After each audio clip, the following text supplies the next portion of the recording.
सोचिए, एक राजकुमार जिसे अपने ही घर से, अपने ही राज्य से निकाल दिया गया हो। उसके पास क्या है? कुछ भी नहीं, सिवाय 4 बहुत ही सरल नियमों के। तो क्या ये नियम उसे मौत के मुंह से बचा पाएंगे? आज हम एक ऐसी ही कहानी में उतरेंगे जो सिर्फ एक कहानी नहीं, बल्कि जिंदगी और समझदारी की एक कमाल की मिसाल है। तो सवाल यही उठता है कि क्या सच में ज्ञान की कुछ सीधी साधी बातें किसी को धोखे, जहर और आग जैसे जानलेवा खतरों से बचा सकती हैं? चलिए, इस राजकुमार के सफर पर साथ चलते हैं और देखते हैं कि कैसे इन 4 छोटे छोटे नियमों ने मौत को भी मात दे दी। तो कहानी के हीरो हैं राजकुमार महेंद्रगुप्त, राजा चंद्रगुप्त के बेटे। एक पल वो शाही महल में थे और अगले ही पल पिता के गुस्से की वजह से उन्हें राज्य से ही निकाल दिया गया। और यहीं से उनके जीवन की सबसे बड़ी और कठिन परीक्षा शुरू होती है। जब राजकुमार महल छोड़कर जा रहे थे तो रास्ते में उनकी मुलाकात एक ज्ञानी साधु से हुई। साधु ने राजकुमार की आंखों में दुख तो देखा, लेकिन उन्हें यह भी समझ आ गया कि दिल का बहुत नेक है। तो उन्होंने राजकुमार को कोई सोना चांदी नहीं, बल्कि उससे भी कहीं ज्यादा कीमती चीज दी। ऐसा ज्ञान जो आने वाले खतरों में उसकी ढाल बनने वाला था। तो साधु ने उसे जो सलाह दी ना, वो बहुत ही सीधी साधी थी, लेकिन बहुत गहरी। उन्होंने दिए उसे 4 नियम। पहला, परदेश में कभी अकेले मत रहना, 1 से भले 2। दूसरा, किसी दूसरे के हाथ का खाना उसे बिना परखे कभी मत खाना। तीसरा, किसी और के बिछाए बिस्तर पर सोने से पहले उसे अच्छी तरह से जांच परख लेना। और चौथा, अगर दुश्मन के हाथ लग जाओ तो ताकत से नहीं, अपनी अक्ल से काम लेना। बस यही 4 नियम इस पूरी कहानी का आधार बनने वाले थे। अब राजकुमार अपने अनजान सफर पर निकल पड़े हैं। उन्हें जरा भी अंदाजा नहीं था कि साधु की पहली ही सलाह की परीक्षा इतनी जल्दी और इतने अजीब तरीके से हो जाएगी। तो हुआ ये कि घने जंगल से गुजरते हुए राजकुमार की नजर एक छोटे से कछुए पर पड़ी। बेचारा एक चील के पंजों से छूटकर जमीन पर पड़ा था। उसे देखते ही राजकुमार को दया आ गई और साधु की पहली सीख याद आ गई, 1 से भले 2।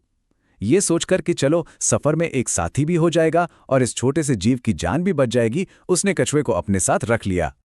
और देखिए, यही छोटा सा जीव आगे चलकर उसका रक्षक बना। हुआ ये कि जब राजकुमार एक पेड़ के नीचे सो रहा था, एक जहरीले सांप ने उसे डस लिया और उसकी मौत हो गई।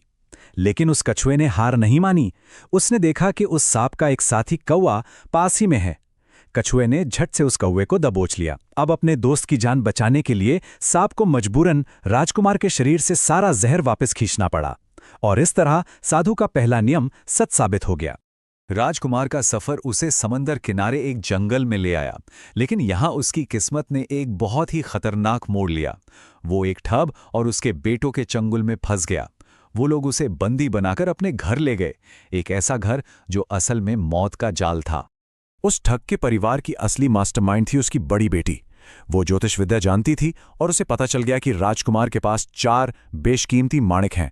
बस फिर क्या था, उन माणिक को हासिल करना ही उसका एक ही मकसद बन गया। तो ठग की बेटी ने अपनी पहली चाल चली। उसने बड़े प्यार से राजकुमार के लिए खाना बनाया, लेकिन चुपकी से उसमें जहर मिला दिया। जैसे ही राजकुमार खाने के लिए बैठा, उसे साधु की दूसरी बात याद आ गई। राजकुमार ने बहुत होशियारी से खाने का एक टुकड़ा पास बैठे कुत्ते को डाल दिया और वो टुकड़ा खाते ही कुत्ते की वही मौत हो गई। राजकुमार का शक यकीन में बदल गया। ये उसे मारने की एक साजिश थी। साधु की दूसरी सलाह ने एक बार फिर उसकी जान बचा ली। अपनी पहली चाल नाकाम होने पर बड़ी बेटी ने दूसरा जाल बिछाया। उसने राजकुमार के लिए एक बहुत बढ़िया बिस्तर तैयार करवाया। लेकिन राजकुमार को साधु की तीसरी सलाह अच्छे से याद थी। जैसे ही राजकुमार ने बिस्तर को जोर से झटका, उसके पैरों तले जमीन खिसक गई। वो बिस्तर असलियत में कच्चे सूत का एक कमजोर जाल था और ठीक उसके नीचे धधकते अंगारों से भरा एक गहरा गड्ढा मौत का इंतजार कर रहा था। एक पल की चूक और वो जिंदा जल जाता। साधु का तीसरा नियम भी बिल्कुल सच निकला। जब उसके दोनों जाल फेल हो गए तो ठग की बेटी गुस्से में आग बबूला हो गई और कटार लेकर राजकुमार पर झपट पड़ी। अब राजकुमार को समझ आ गया कि ताकत से तो वो जीत नहीं सकता। तभी उसे साधु की चौथी बात याद आई, नरमी और ज्ञान। उसने फौरन उसे कहानियां सुनानी शुरू कर दी। कहानियां इतनी अच्छी थी कि वो उनमें खो गई और पता ही नहीं चला कि कब सुबह हो गई। राजकुमार ने अपनी जान बचा तो ली, पर सिर्फ कुछ और घंटों के लिए। एक तरफ जहां बड़ी बहन राजकुमार की जान की दुश्मन बनी हुई थी, वहीं उसी घर में कोई और भी था जो राजकुमार को देख रहा था, लेकिन उसके इरादे बिल्कुल अलग थे। उसी घर में दो बहनें थीं और दोनों जमीन आसमान का फर्क। बड़ी बहन जहां धोखा और लालच से भरी थीं, वहीं छोटी बहन बहुत दयालु और नेकदिल थी।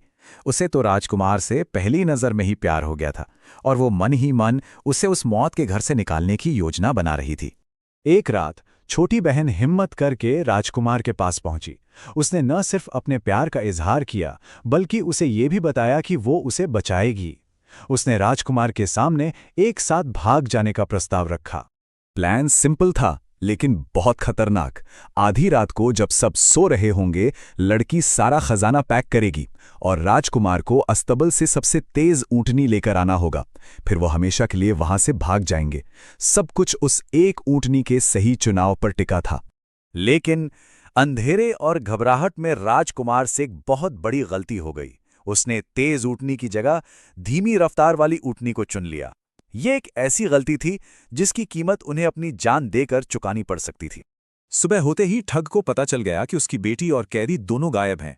अस्तबल में धीमी ऊँटनी को देखकर वो समझ गया कि वो लोग ज्यादा दूर नहीं गए होंगे। वो तुरंत अपनी तेज ऊँटनी पर सवार हुआ और पलक झपकते ही जंगल में उन्हें जा पकड़ा। अब तो मौत बिल्कुल सामने खड़ी थी, लेकिन वो लड़की, उसने हिम्मत नहीं हारी। दिमाग देखिए उसका, एक सेकंड में एक प्लान बना लिया। राजकुमार को इशारा किया, वो फटाक से एक पेड़ पर चढ़ गया और इधर लड़की ने जोर जोर से चिल्लाना शुरू कर दिया, बचाओ बचाओ, ये बदमाश मुझे भगा कर ले जा रहा है। अब ठग तो गुस्से में अंधा हो ही चुका था। जैसे ही वो अपनी तेज ऊँटनी से उतरकर पेड़ पर चढ़ने लगा, लड़की ने फुर्ती से वो ऊँटनी खिसकाकर ठीक राजकुमार के नीचे लगा दी। राजकुमार ने ऊपर से छलांग लगाई और इससे पहले कि वो ठग कुछ भी समझ पाता, वो दोनों हवा हो गए, आंखों से ओझल।